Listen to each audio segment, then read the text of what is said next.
In this video, we're going to cover section 6.2 on partial derivatives. So the objectives for this section are to learn how to find the partial derivatives of a given function, evaluate partial derivatives, use differentials of a multivariable function to estimate the change in the function, and find the four second-order partial derivatives of a function in two variables. All right, so we're going to use the same derivative rules that we learned earlier this semester, but now to learn how to handle it when we talk about a function of more than one variable and find what we call a partial derivative.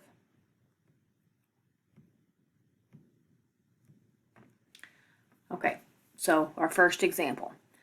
For the function w equals x squared minus xy plus y squared plus 2yz plus 2z squared plus z. So in this example, w is a function of three variables, x, y, and z. Okay, so here they're asking us to find, okay, this is notation for this. It looks kind of like a D, but it's kind of a script looking D. It's the lowercase Greek letter. All right, so we say that's the symbol for the partial derivative. So it's the partial derivative of w, and then on the bottom it'll tell you with respect to which variable, with respect to x. They want us to find here the partial derivative of w with respect to y, and the partial derivative of w with respect to z. So because w is a function of x, y, and z, we have partial derivatives with respect to each of those variables.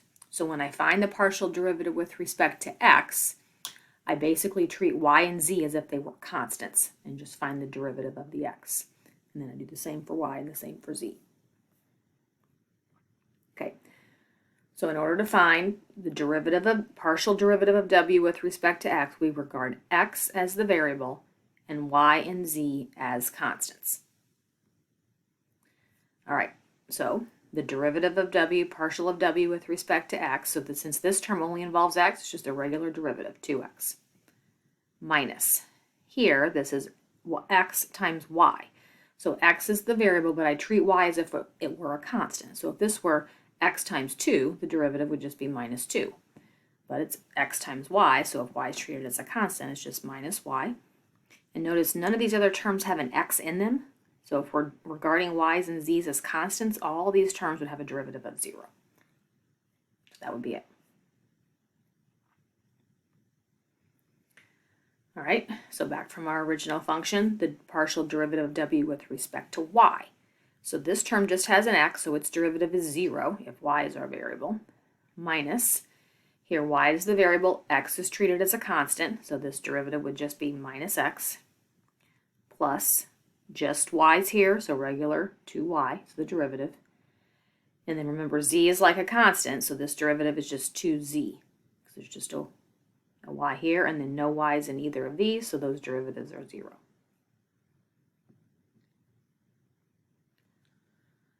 And then the derivative partial derivative with respect to z, whoops, let me go back here, sorry. This derivative would be 0. This derivative would be 0 because there's no z's. This derivative would be 0 because there's no z's. This term's derivative, if z is the variable, would be just 2y. Here it would just be 4z, and here 1. So 2y plus 4z plus 1. Okay. All right, so here if you wanted to try this one on your own, you could. This one, for u equals x squared y squared z, or x squared y cubed z to the 4th, find derivative of u with respect to x, with respect to y, with respect to z. And that should be that other symbol, that script D here for partial. But all right, so with respect to x, this term you would get your 2x, but then these things would be like constants, just staying and multiplied by that term. So 2x times the y cubed z to the 4th. All right, with respect to y, x squared and z to the 4th just stay there. And otherwise, it's 3y squared. So it's the x squared stays. When you differentiate your y cubed, you get your 3y squared, and then the z to the 4th stays. It behaves as a constant.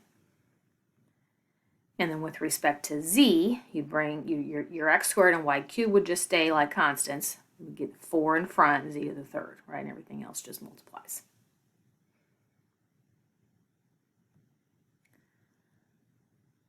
All right, this is just a different notation, meaning the same thing. For a function f of xy equals 3x squared, y plus xy squared, f sub x and f sub y indicate finding the partial derivative of f with respect to x and finding the partial derivative with respect to y.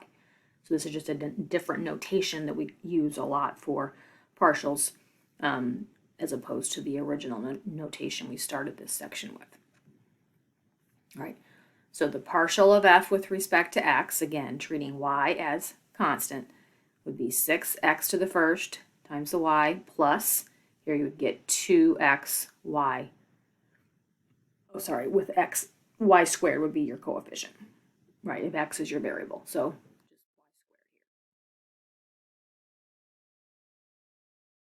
with respect to y, this function's derivative would just be 3x squared, right? And then here you'd get the 2xy to the first.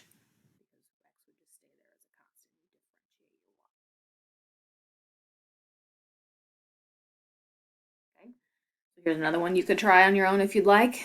4f of xy equals 7x cubed y squared minus x over y. Find partial with respect to x and the partial with respect to y. All right, so with respect to x, this first term, the y squared is going to just stay here. The 3 is going to come down. You're going to get 21x to the second, and then keep the y squared, minus, and then if x is your variable, its coefficient in this term is 1 over y, so that's the derivative of that second term with respect to x. Okay, and then with respect to y, the 2 would come down and give you 14, x cubed would stay, y to the first. And then here, if you're differentiating with respect to y, you're thinking of this as y to the negative 1, right? They didn't write it, but I would have brought this up as y to the negative first. So that negative would have come down and made it positive. X would stay. You get y to the negative second. And then putting that back on the bottom, remember the negative came down and multiplied by the negative. That's what the plus sign came from. The x stayed, and then when you got y to the negative 2, you bring it back down as y to the positive second power on the bottom.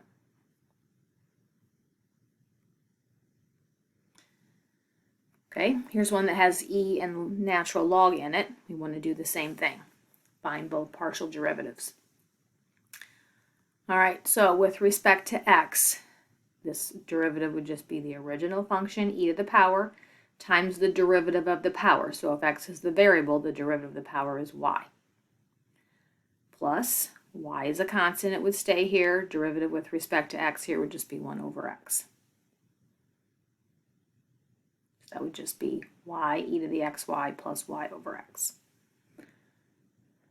Okay, with respect to y, start the same way here, e to the power. If y is a variable, the derivative of the power is x plus, and then here, if you're differentiating with respect to y, the derivative of this term is just natural log of x.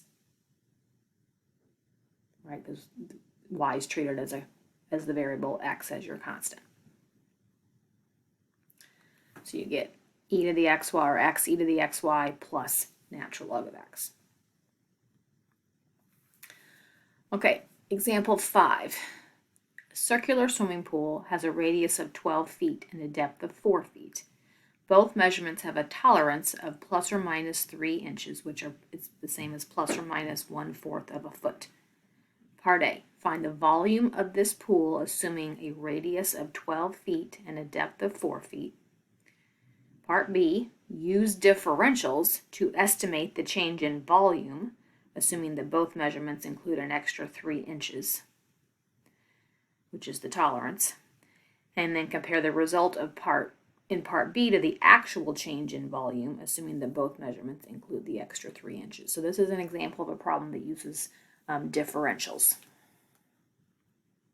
Okay, so finding the volume of the pool. The formula for volume of a right circular cylinder of radius r and depth h. The volume of a cylinder, this is a function of 2 variables. Volume in terms of r and h is pi r squared h. So if we're assuming that it has a radius of 12 and a depth of 4, it's pi radius 12 squared times 4, which is 576 pi, or about 1,809.6 cubic feet. So that's the actual volume of the pool with those dimensions. Okay, part B, to approximate the change in volume, we're going to find our partial derivatives. All right, so the partial derivative of V with respect to R, so if you treat R as the variable, you get 2 pi RH. And if you take the volume function and differentiate it with respect to H, you just get pi R squared. Right, treat H as the variable, R is the constant here, and here you're treating H as the constant and R as the variable.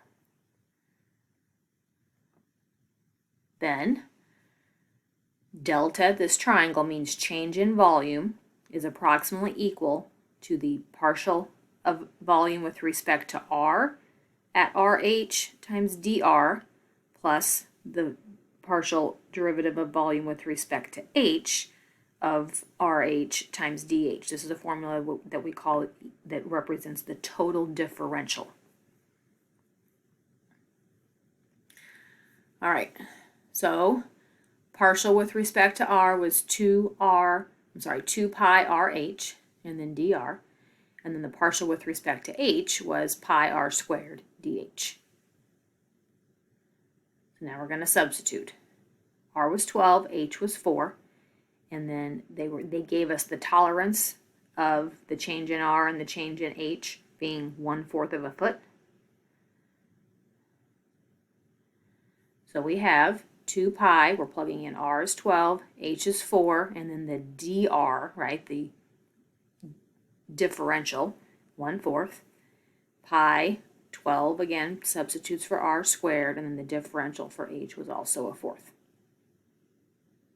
Those might not always be given to be the exact same. Here they were given to be both 1/4, but you got to pay attention to your problems. Sometimes the dr and the dH might have been given to be different values. Right?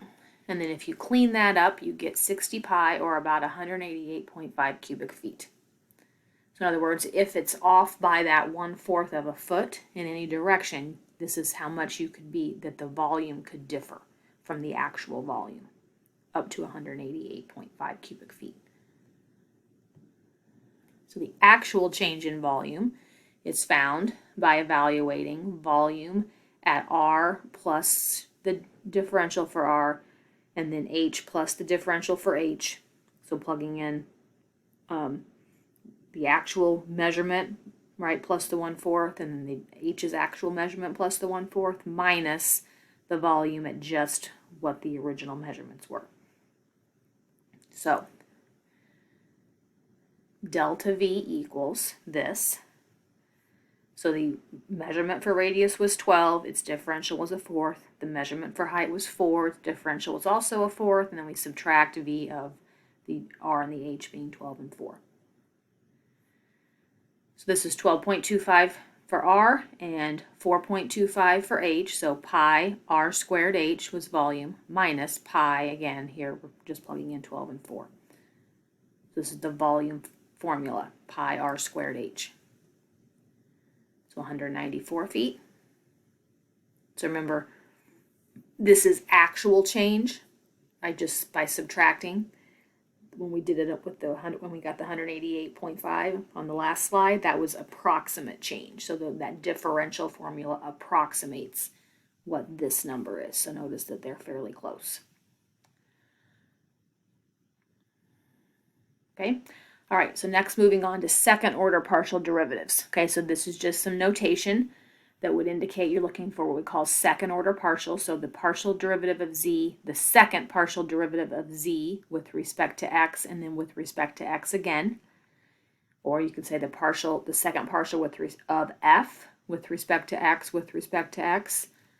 Same as second of a partial of z. You could write, if it's x and then x again, you could write x squared here on the bottom.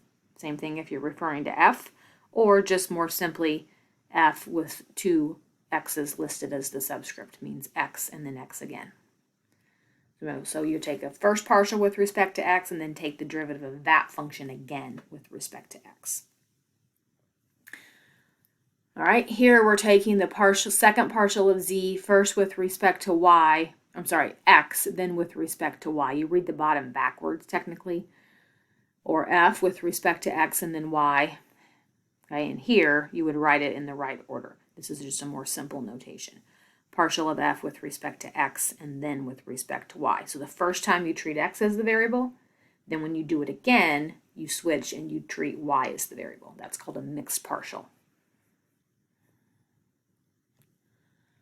All right, or you could do it in your mixed partial in the other order, second partial of z with respect to y and then x, or f of, if you're calling the function f with respect to y and then x, or just write f subscript y x. That means the first time you treat y as the variable, the second time you treat x as the variable. And then this would be the version 4 if you're doing y twice. So second partial of your function with respect to y and then y again. You would just write y squared on the bottom, or just write 2 y's as your subscripts. So there's, when they talk about the 4 second order partials, it's differentiate with respect to x and then x again, differentiate with respect to x first and then y, differentiate with respect to y first and then x, and then differentiate with respect to y first and then y again. Typically 2 and 3, the mixed partials, x and then y versus y and then x, will be the same. So it really won't matter. All right, so let's try it for this problem. For z equals f of xy, x squared y cubed plus x to the 4th y plus x e to the y, find all 4 second order partial derivatives. Okay, so we're going to start by just taking the derivative. So we're going to start by looking for second with respect to x twice. So we start by just taking the derivative with respect to x. So that would be 2x, y cubed would stay, plus 4x cubed, the y would stay, and then if x is your variable, this last term's derivative is e to the y.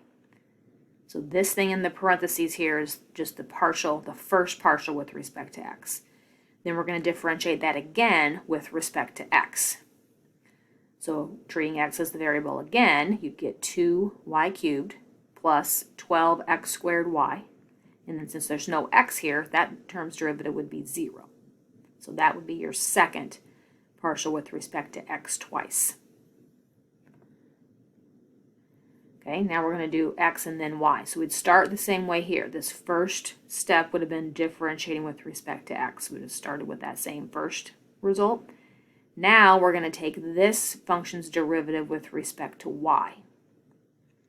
So treat y as the variable this time. So you're going to get 6, x would stay, y to the second, plus this derivative would just be 4x cubed, and then this derivative with respect to y would just be itself.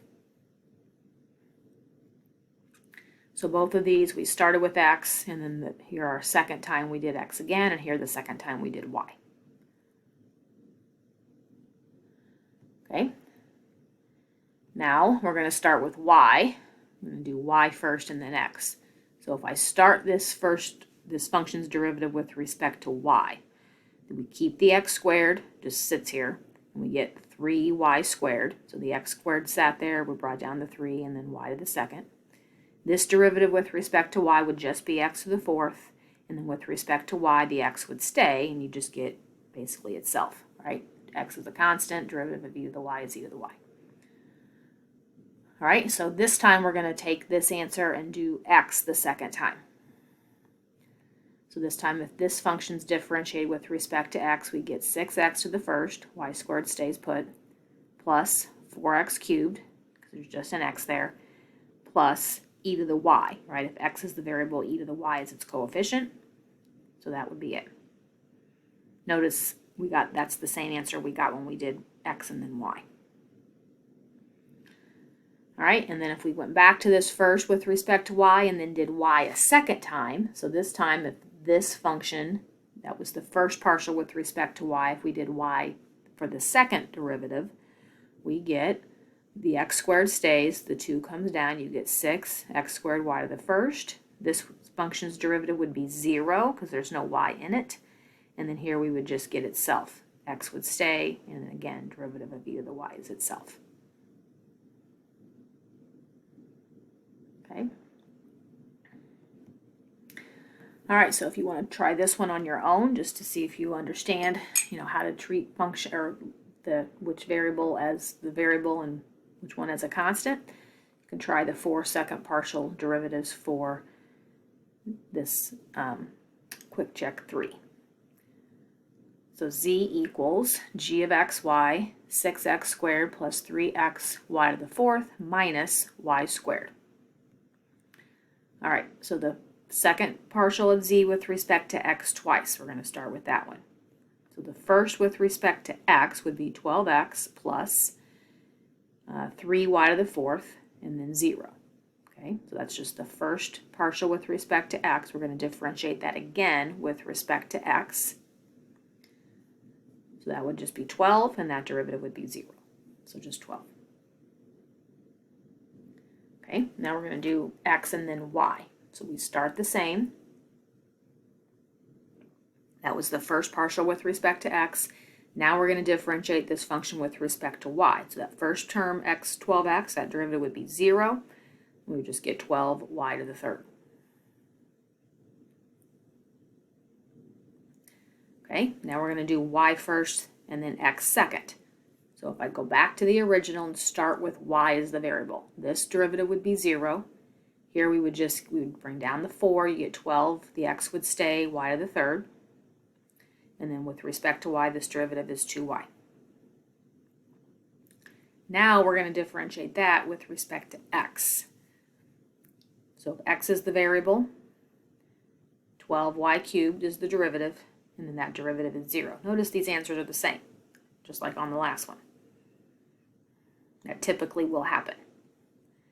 Okay, so now if we do y first and then y again, there again was the first partial with respect to y, so if we do this again with respect to y, 3 comes down, you get 36x y to the 2nd, and then this derivative with respect to y is just minus 2. Okay. All right, so here's our summary. Simpler notations for partial derivatives are using subscripts, f sub x of xy, or just simply f sub x. Same thing for y, or sometimes instead of calling it f, you might see it called z. So z subscript x for the partial with respect to x, and z with the subscript of y for the partial with respect to y. For a surface, z equals f of xy and a point, x sub 0, y sub 0, z sub 0 on the surface, the partial derivative of f with respect to x, this is what it would represent, would give you the slope of the tangent line at that point toward the direction of the positive x-axis. Similarly, the partial derivative of f with respect to y gives the slope of the tangent line at that point in the positive y direction. So your partial derivatives still represent slopes of tangent lines, just like they originally did. It's just we're not going to really focus on graphing them because we don't graph in 3D in this course. All right, so for z equals f of xy, the second order partials are, this should have 2 x's here. F sub xx would be second of f with respect to x twice. F sub xy, second of f with respect to x and then y. Yx, second with respect to y and then x. And then yy would be the second with respect to y twice. There should be 2 subscripts of x right here. Okay, it says often but not always, which is true, but very, very often, f of xy or f sub xy and f sub yx are equal. All right, so that is the end of section 6.2 on partial derivatives.